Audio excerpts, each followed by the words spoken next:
घरात महिलांना रोखलं जातं, पण बाबाकडे पाठवलं जातं. का? ही फक्त एक घटना नाहीये. हा आपल्या समाजाचा डबल स्टँडर्ड आहे.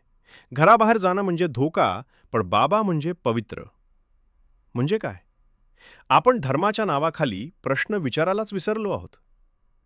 बाबा आहेत, काही चुकीचं करणार नाहीत, हा अंधविश्वासच सगळ्यात मोठा धोका आहे. महिला वारंवार का जातात?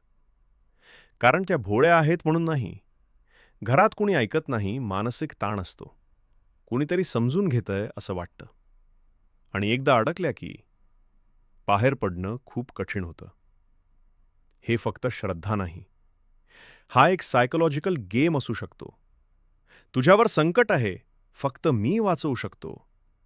भीती आणि विश्वास दोन्ही मिळाले की पूर्ण कंट्रोल मिळतो.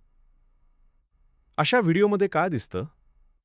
डोळे चुकवणे, जबरदस्तीचं हसणं, कन्फ्युजन. पण लक्षात ठेवा, फक्त व्हिडिओवरून निष्कर्ष काढणं धोकादायक असतं. सगळे बाबा वाईट नाहीत, पण काही लोक श्रद्धेचा गैरवापर करतात. आधीही अशा घटना झाल्या आहेत. शोषण, फसवणूक, ब्लॅकमेल. म्हणून गरज आहे अंधश्रद्धेची नाही, विचार करणाऱ्या श्रद्धेची. सगळ्या महिला भोळ्या नाहीत. सगळे बाबा वाईट नाहीत. पण सिस्टीममध्ये प्रॉब्लेम आहे. श्रद्धा प्लस सत्ता बराबर गैरवापराची शक्यता. आपण घरातल्या महिलांवर नियंत्रण ठेवतो, पण बाहेरच्या गुरूंवर प्रश्न विचारत नाही. का?